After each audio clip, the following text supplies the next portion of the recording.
Una niña de 10 años desaparece dentro de una iglesia durante una misa de domingo y nadie ve ni escucha absolutamente nada. Su nombre era Sofía, vivía a pocas cuadras y aquel día había ido sola al baño, pero nunca volvió. Ocurrió en el barrio El Manantial, a las afueras de Tucumán en 2008. La policía revisó el templo entero: altares, sacristía, pasadizos, incluso los cimientos. No encontraron ni una hebra de cabello.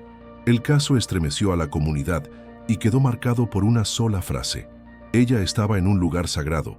¿Quién se atrevería a tocarla ahí? 10 años más tarde, un restaurador contratado para renovar el altar descubre una compuerta sellada bajo el piso. Al abrirla encuentra algo que lo cambiará todo. ¿Qué ocurrió realmente esa tarde? ¿Qué secretos puede ocultar una iglesia durante una década? Comenta lo que piensas y no olvides suscribirte para ver historias como esta. Sofía tenía 10 años cuando desapareció. Era una niña inquieta, de ojos muy oscuros, grandes como un secreto a punto de contarse. Le gustaba cantar, jugar con su muñeca favorita, una de trapo, de cabello naranja desteñido, y escribir pequeñas notas en papelitos que luego guardaba en una caja azul que su abuela le había regalado. Vivía con su madre, Clara, y su hermano mayor, Matías, en una casa modesta de una sola planta, ubicada en el barrio El Manantial, en las afueras de San Miguel de Tucumán. Su padre había muerto en un accidente vial cuando Sofía tenía apenas 6 años. Era una familia sencilla, unida, muy creyente. Clara trabajaba como empleada doméstica en una casa del centro y Matías, con apenas 15 años, ayudaba en una verdulería. Cada domingo, la familia asistía a la parroquia San José, una iglesia colonial de techos altos, fachada blanca y una cruz de hierro oxidado que se erguía como un guardián mudo en la plaza principal. Allí, Sofía había tomado su primera comunión y era habitual verla ayudando con flores o repartiendo hojas de misa entre los bancos. Para ella, la iglesia era un lugar seguro.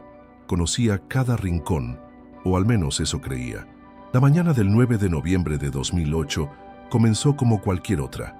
Hacía calor como siempre en Tucumán y el cielo estaba limpio, sin una sola nube. Clara preparó un desayuno simple: mate cocido y pan con margarina, y luego, con un vestido floreado que ya le quedaba corto, Sofía salió hacia la parroquia. Esa vez no fue con su madre. Clara tenía turno extra y le pidió a Matías que la acompañara, pero el adolescente se quedó dormido. Sofía, con la confianza de quien ha caminado esas calles toda su vida, decidió ir sola. Fue la última vez que alguien de su familia la vio. La misa de las 5 de la tarde estaba repleta. Era el aniversario de la consagración del templo, una celebración especial. Se habían colocado flores blancas alrededor del altar y el padre Antonio, el párroco desde hacía más de 2 décadas, presidía la ceremonia con un tono solemne. Entre los asistentes había niños, ancianos, catequistas y algunos diáconos jóvenes que ayudaban con la organización. Nadie recuerda haber notado algo extraño. Todos escuchaban, cantaban o rezaban. Sofía se sentó en la tercera fila, del lado derecho, cerca del pasillo central. Saludó a una vecina con la mano y se acomodó en el banco, junto a otras 2 niñas de su edad. Según el testimonio de una de ellas, Sofía se levantó en medio del sermón y le dijo en voz baja que iba al baño. Tenía prisa. Se levantó, caminó hacia la sacristía, donde se encontraba el pequeño sanitario, y nunca regresó. Nadie la vio salir. Nadie escuchó un grito. Nadie sospechó nada. En ese momento, por supuesto, nadie imaginaba que Sofía se había desvanecido de la forma más inquietante posible, en un lugar cerrado, lleno de gente, sin dejar rastro. Fue como si el templo se la hubiera tragado. Clara llegó a la iglesia media hora después, cuando terminó su jornada. Al no ver a Sofía en casa, fue directo a buscarla a la parroquia. Pensó que se habría quedado a ayudar, como solía hacer. Pero al entrar y preguntar por ella, los rostros empezaron a cambiar. «Ya terminó la misa hace rato», le dijo una señora. «Se fue con vos, ¿no?» Nadie la había visto salir. Nadie recordaba si regresó al banco. Lo que siguió fue una búsqueda frenética. Clara gritaba su nombre, revisaba las bancas, corría por los pasillos, golpeaba puertas. El padre Antonio trató de calmarla, pero pronto comprendió que algo no estaba bien. En cuestión de minutos, todo el barrio se movilizó. Vecinos, amigos, voluntarios. Los catequistas se organizaron para revisar cada rincón del templo. Se buscaron llaves, se abrieron cuartos cerrados, se encendieron luces. Hasta la cripta vieja, cerrada desde hacía años por humedad, fue revisada. No había señales, ni un zapato, ni un papel, ni un sonido. La policía llegó una hora más tarde.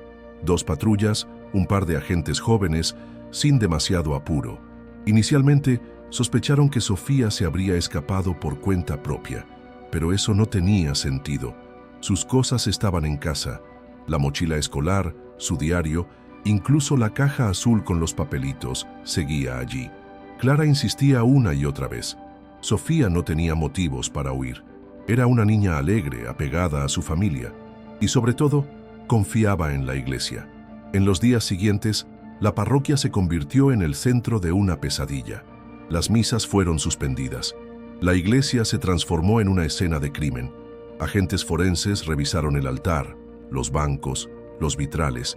Perros rastreadores fueron llevados hasta el baño, pero no detectaron ningún rastro.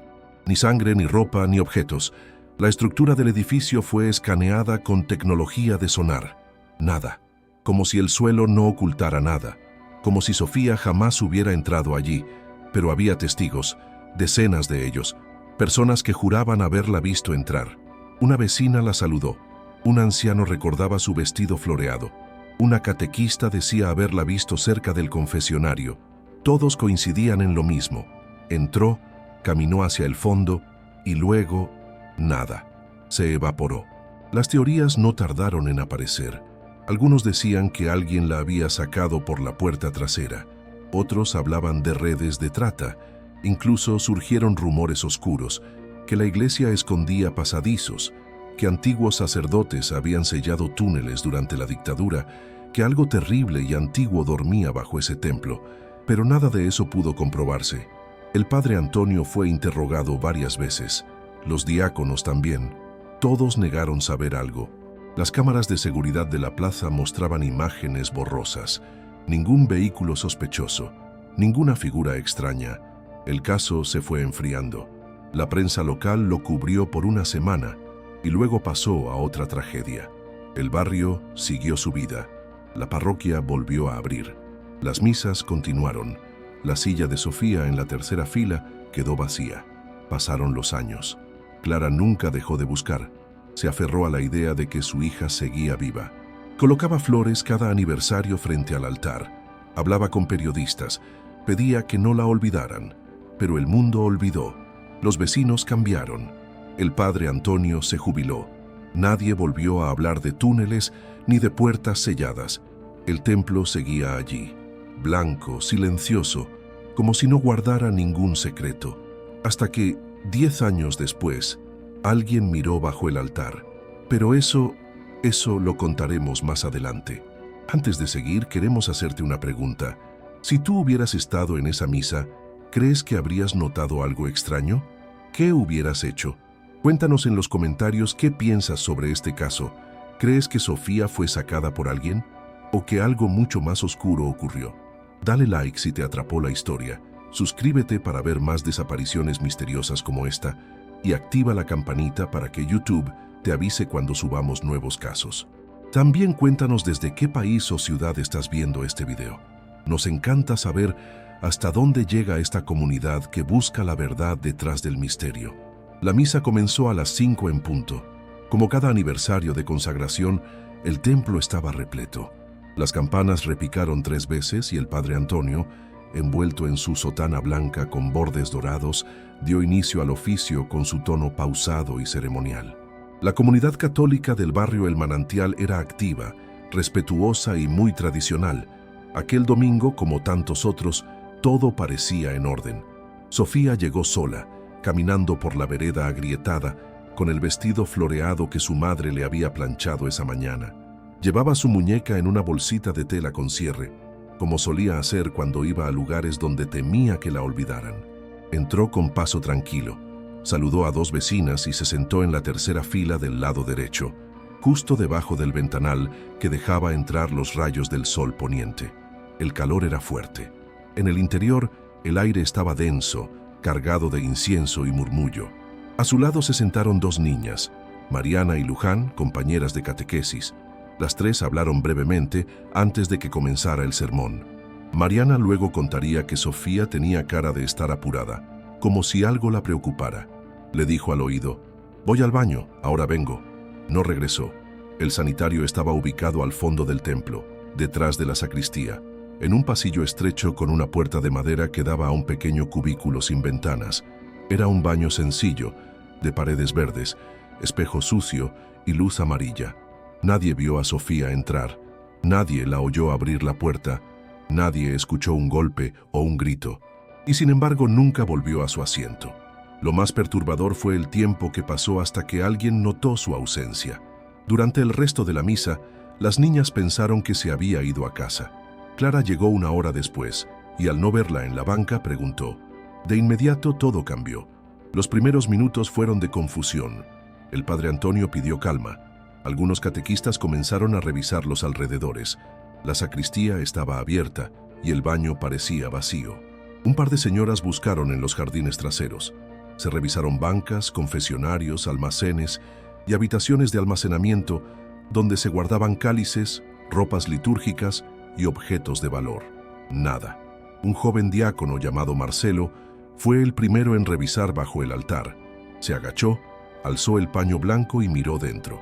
No vio nada extraño, solo madera vieja y telarañas, dijo. Más tarde, afirmaría que no sintió nada raro, aunque en su declaración policial mencionó que el piso crujía más de lo normal. Un detalle que entonces nadie consideró importante. Los feligreses comenzaron a irse. Algunos decían que la niña habría salido sola, tal vez a jugar. Otros pensaban que estaba escondida, pero Clara no aceptaba ninguna de esas versiones. Sofía no era de esconderse, no era traviesa, y jamás se iría sin avisar. Cuando la policía llegó, comenzaron las preguntas de rigor. ¿Con quién vino? ¿Cuánto tiempo lleva desaparecida? ¿Tenía problemas en casa? Clara contestó con desesperación. Ella vino sola, estuvo aquí, fue al baño y no volvió. Los oficiales revisaron la parroquia por segunda vez, esta vez con linternas, con más detenimiento.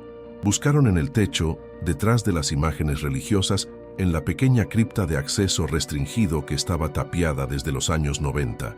Un policía pateó el piso del altar con fuerza. Nada. Golpe seco, sin eco. Los días siguientes fueron un desfile de hipótesis, rumores y sospechas. Una vecina juró haber visto una figura salir por la puerta lateral del templo, pero no pudo identificarla. Un joven afirmó haber oído un chirrido metálico, como una tapa de hierro al cerrarse. La policía lo descartó. Seguramente fue una tapa de alcantarilla, dijeron. La puerta trasera del templo, que daba a un callejón estrecho, fue revisada. No tenía signos de forzamiento. Estaba sin llave. Podría haber sido una vía de escape, pero no había cámaras ni testigos. Nadie vio a Sofía salir. Nadie. El primer gran misterio surgió al tercer día, cuando los peritos entregaron su informe. No se halló rastro biológico de la niña en el baño. Ni cabellos, ni fibras de su vestido, ni huellas dactilares. Nada. Lo único que encontraron fue una huella parcial en el marco de la puerta, demasiado grande para ser de Sofía y demasiado borrosa para identificar. Se analizó. No coincidía con nadie registrado. Matías, el hermano mayor, fue interrogado. También fue descartado. No estaba en el lugar, no tenía antecedentes. Lo mismo ocurrió con Clara. Se revisaron llamadas, horarios, testigos. Todo parecía confirmar lo mismo. Sofía entró al baño y luego desapareció del mundo físico. La policía no tenía pruebas de rapto. No había videos, ni testigos oculares, ni cuerpos. Y eso provocó un vacío judicial. El caso fue archivado temporalmente como desaparición sin pruebas de criminalidad. A nivel legal, no era un secuestro, tampoco un homicidio. Era una niña simplemente ausente. Y sin embargo, entre los muros del barrio, la gente no podía dejar de hablar. Algunos aseguraban que la iglesia tenía pasadizos antiguos. Uno de los diáconos ya retirado mencionó fuera de micrófono que durante unas reformas en 1995 habían encontrado una cavidad bajo el altar, pero se selló. Estaba vacía, dijo. Solo humedad y murciélagos. La policía no lo tomó en cuenta. La parroquia San José fue lentamente regresando a la normalidad. Los oficios religiosos se retomaron. El padre Antonio envejecía. La comunidad aprendió a convivir con la ausencia, con la silla vacía, con el silencio. Pero había algo más. Una fotografía, tomada por un aficionado durante la misa, mostraría más tarde a Sofía caminando hacia el fondo del templo, justo detrás de alguien. No se distinguía bien su rostro. Era una figura masculina, con sotana oscura, alta, delgada. Un diácono. La imagen quedó archivada. El rostro jamás fue identificado. Años después, cuando esa imagen fue recuperada, muchos se preguntarían por qué nadie lo notó antes. ¿Quién era? ¿Dónde está ahora? ¿Por qué no fue interrogado? Pero en 2008, esa foto pasó desapercibida, como si, igual que Sofía, hubiera estado ahí sin ser vista. Y entonces, 10 años más tarde, cuando el tiempo ya había convertido la historia en mito, un hombre que no sabía nada del caso fue contratado para restaurar el altar de la iglesia. Su nombre era Tomás Viale, metódico, reservado, experto en arquitectura colonial religiosa. Había trabajado en iglesias antiguas del norte argentino, en restauraciones silenciosas, casi invisibles. Su labor no era decorativa, analizaba la estructura, los materiales, las capas de historia que dormían bajo el polvo. Cuando llegó a la parroquia San José, en el invierno de 2018, notó algo al segundo día de trabajo. El piso del altar estaba desnivelado, apenas un par de centímetros, algo mínimo, algo que, para cualquiera, pasaría desapercibido, pero no para él. Tomás pidió permiso para desmontar el retablo original, tallado en madera de cedro, y revisar los cimientos. Lo hizo solo, con guantes, herramientas especiales y una libreta donde anotaba todo. Su informe debía ser técnico, imparcial, pero lo que encontró no estaba en los planos. Al retirar una tabla oscura, descubrió una losa de piedra más nueva que el resto. A su alrededor, el polvo estaba intacto, sellado. Rasgó la superficie con una espátula y entonces la vio. Una compuerta, redonda, de hierro envejecido, con una cerradura antigua cubierta por cera endurecida, y bajo esa compuerta, un túnel. Pero eso, te lo contaremos en la siguiente parte. Ahora cuéntanos tú, ¿crees que la desaparición de Sofía fue planificada desde dentro? ¿O que algo sobrenatural pudo haber ocurrido bajo ese altar? ¿Quién era el hombre de la sotana? ¿Por qué nadie lo buscó? Déjanos tu opinión en los comentarios. Queremos leerte.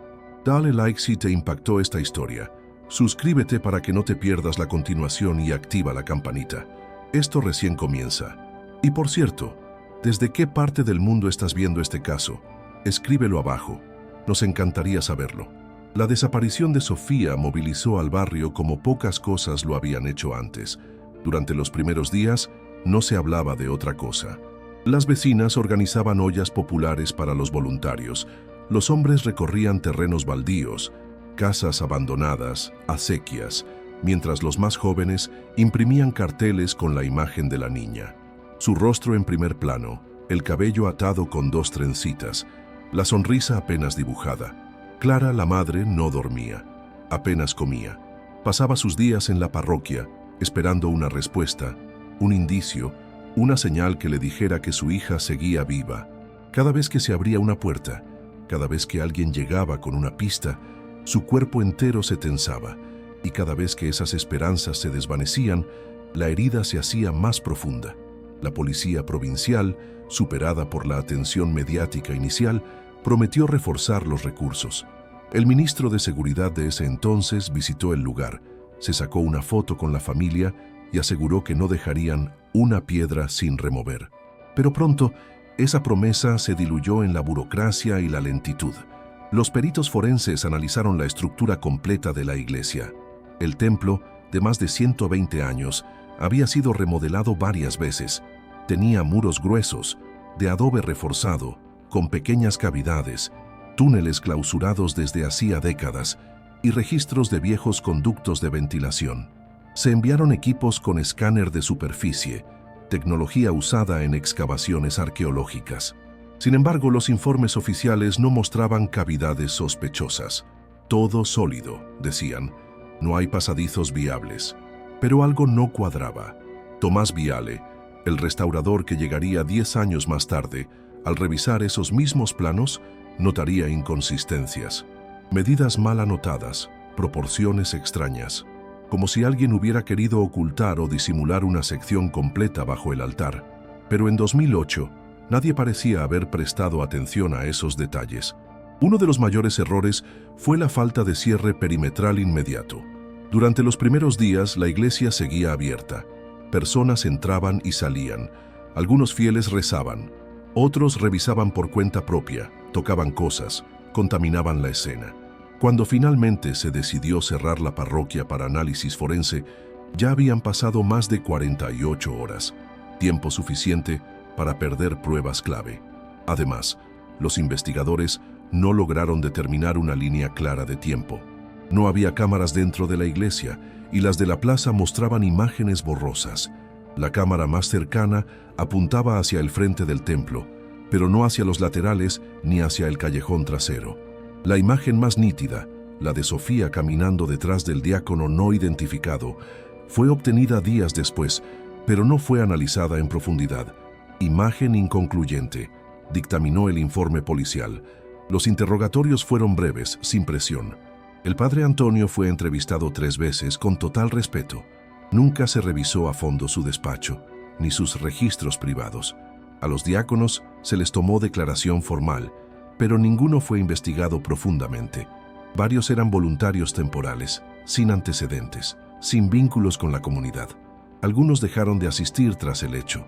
Nunca se les volvió a contactar. Una vecina recordó algo perturbador.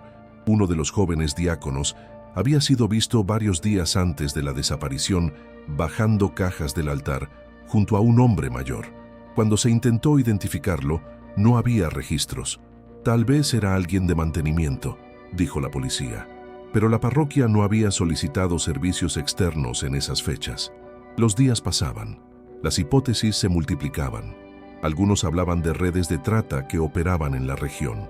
Otros insinuaban que Sofía había sido víctima de un rito oculto. Incluso se habló de posesiones demoníacas, alimentadas por el silencio de la iglesia. Nada podía probarse, nada podía descartarse. Clara fue llamada a declarar más de 10 veces. Matías también. Se analizó su entorno, sus vínculos, sus movimientos, pero no había inconsistencias, ni en sus horarios, ni en sus teléfonos, ni en sus cuentas. Eran una familia pobre, humilde, golpeada por la tragedia. Mientras tanto, las búsquedas se expandían. Se utilizaron drones. Se convocó a la gendarmería para rastrillar zonas rurales. Se dragaron canales. En una ocasión, los perros rastreadores marcaron una casa abandonada a 3 cuadras de la iglesia. El lugar estaba tapiado. Se forzó la entrada. Dentro solo había polvo, telarañas y una Biblia abierta en el suelo, amarillenta. En su interior, un pasaje subrayado: no hay nada oculto que no haya de ser revelado. Nadie supo cómo llegó esa Biblia ahí. La presión mediática fue en aumento. Cadenas nacionales tomaron el caso. Se entrevistaron expertos, videntes, investigadores privados. Una mujer aseguró haber soñado con Sofía, encerrada en una habitación oscura. Otro afirmó haberla visto en Salta en una estación de servicio. Todas las pistas fueron descartadas, pero hubo algo que nunca fue explicado. Un cuaderno encontrado en la casa de Clara, donde Sofía escribía pequeños relatos. En uno de ellos hablaba de una puerta secreta en la iglesia donde se esconden cosas malas. Fue tomado como una fantasía infantil, nada más. Con el paso del tiempo, la investigación fue perdiendo fuerza. El juez a cargo fue trasladado. El fiscal dejó el caso por falta de avances. Los recursos se agotaron, los testigos se dispersaron, y el expediente, cada vez más delgado, pasó a un archivo polvoriento en una oficina sin ventanas. Sofía pasó a ser una foto en un cartel, una historia que los nuevos feligreses apenas conocían. La parroquia fue repintada, el altar cubierto con una nueva tela. Nadie hablaba del caso. Era como una herida mal cerrada. una cicatriz que nadie quería mirar, hasta que una década después el polvo fue removido, y bajo ese altar, Tomás Viale descubrió algo que cambiaría todo. Pero antes de continuar, queremos preguntarte, ¿cuál crees que fue el error más grave en esta investigación? ¿Fue negligencia, encubrimiento o miedo a descubrir algo más profundo? Déjanos tu opinión en los comentarios. Queremos saber qué piensas. Dale like si esta historia te estremeció, suscríbete si aún no lo hiciste y activa la campanita para que no te pierdas lo que viene, porque lo que sigue es lo más inquietante. Y por favor, dinos desde qué parte del mundo estás viendo este caso. Nos emociona saber que somos muchos los que no dejamos que estas historias se pierdan en el olvido. El túnel medía menos de 1 metro de ancho y descendía de forma irregular, como una garganta de piedra excavada a mano hace mucho tiempo. Tomás Viale bajó lentamente, con una linterna y una mascarilla contra el polvo. A cada paso, el aire se volvía más húmedo, más espeso, como si algo latiera bajo la tierra. Avanzó unos 5 metros antes de encontrar la primera señal, restos de velas derretidas, colocadas en un círculo. Luego, un trozo de tela infantil, rosa, con dibujos apenas visibles, y al final, una muñeca de trapo con el nombre Sofía bordado en el cuello. El restaurador no gritó, no huyó, se quedó allí, respirando con dificultad, sabiendo que acababa de alterar algo sagrado o profano. La policía fue llamada de inmediato. Esta vez, el templo fue acordonado en cuestión de horas. Equipos forenses descendieron al túnel, descubrieron más velas, manchas oscuras en las paredes, huellas de zapatos infantiles mezcladas con marcas de adultos. El pasadizo se extendía hacia el subsuelo del barrio, conectando, según mapas antiguos, con al menos 3 casas abandonadas de la zona. Una de ellas era la misma donde, años antes, se había hallado la Biblia abierta en el suelo. Los medios regresaron. Las cámaras captaron a Clara, de pie frente al templo, llorando en silencio mientras sostenía la muñeca. La reapertura del caso provocó un estallido de teorías, sospechas, acusaciones. Algunos decían que siempre supieron que algo raro había en esa iglesia. Otros culpaban a los antiguos párrocos y otros más guardaban silencio. Lo más perturbador no fue el túnel en sí, sino lo que se encontró una semana después. Una hoja de papel envejecida, hallada en el interior del confesionario viejo, entre los huecos del respaldo. Era una confesión anónima, sin nombre, fechada 5 meses después de la desaparición. Decía: «Yo vi, no quise, pero vi. Me dijeron que era parte del sacrificio, que era voluntad de Dios, que no debía hablar. Ayúdenme, ayúdenla. Bajo el altar está la verdad». La caligrafía temblorosa parecía de alguien muy perturbado. El papel fue analizado. Auténtico. La tinta concordaba con el tiempo estimado, pero no hubo forma de identificar al autor. A partir de ese hallazgo, las teorías estallaron. La primera, la más directa, apuntaba a un crimen oculto. Sofía habría sido víctima de una red de abuso clerical, como las que se denunciaron en otras partes del mundo. El túnel serviría como ruta de escape o encierro, y habría sido sellado después del hecho. Esta teoría implicaba complicidad interna, encubrimiento institucional y una cadena de silencios que duró una década. La segunda teoría era más esotérica. Algunos creían que en la parroquia existía un culto antiguo, una secta secreta que operaba bajo la fachada de lo religioso. El uso de velas, la disposición ritual, los objetos infantiles, todo sugería una ceremonia. El sacrificio, como decía la nota, sería simbólico o real. ¿Un rito para obtener poder, favores, protección? Nadie podía confirmarlo. La tercera teoría era más inquietante aún. Sofía nunca habría salido del túnel, porque algo la habría absorbido. Una dimensión oculta, un espacio entre lo real y lo espiritual. El pasadizo, según esta idea, era una puerta, y la niña, una ofrenda involuntaria. Esta teoría ganó fuerza entre quienes aseguraban que el túnel había sido construido sobre un antiguo asentamiento indígena, donde se practicaban ritos de comunicación con la profundidad. Y luego estaba la teoría de la huida, que Sofía, por razones que nadie entendía, descubrió el túnel, bajó por curiosidad y se perdió. que tal vez vivió en alguna de las casas abandonadas, que alguien la ayudó, que aún estaba viva en algún lugar. Esta teoría, por improbable que fuera, era la que Clara abrazaba con más fuerza. Si no hay cuerpo, hay esperanza, repetía. Siempre. El caso volvió a los noticieros. Se convocó a nuevos testigos. 2 antiguos empleados de la parroquia dijeron recordar movimientos extraños en esos días, cajas que se bajaban del altar por la noche, un sacerdote que entraba solo y salía horas después, silencios forzados, pero nada de eso pudo probarse legalmente. La iglesia negó todo. El nuevo párroco pidió respeto por el lugar y por la fe. El túnel fue sellado nuevamente, por orden judicial, pero antes de hacerlo, Tomás pidió un último vistazo. Quería entender, quería encontrar algo más. Lo hizo en secreto, una noche, con la muñeca en las manos, y al llegar al final del túnel, encontró una cruz tallada en la pared. Sobre ella, una frase apenas visible. Ella estaba en un lugar sagrado. ¿Quién se atrevería a tocarla ahí? Esa frase, la misma que se había dicho el día de la desaparición, grabada en la piedra, bajo tierra, antes de que nadie la hiciera pública. ¿Quién la escribió? ¿Cuándo? ¿Por qué? El misterio sigue abierto. El túnel permanece sellado. La muñeca guardada en una caja de evidencia. Sofía, aún desaparecida. Y el restaurador, Tomás Viale, nunca volvió a trabajar en iglesias.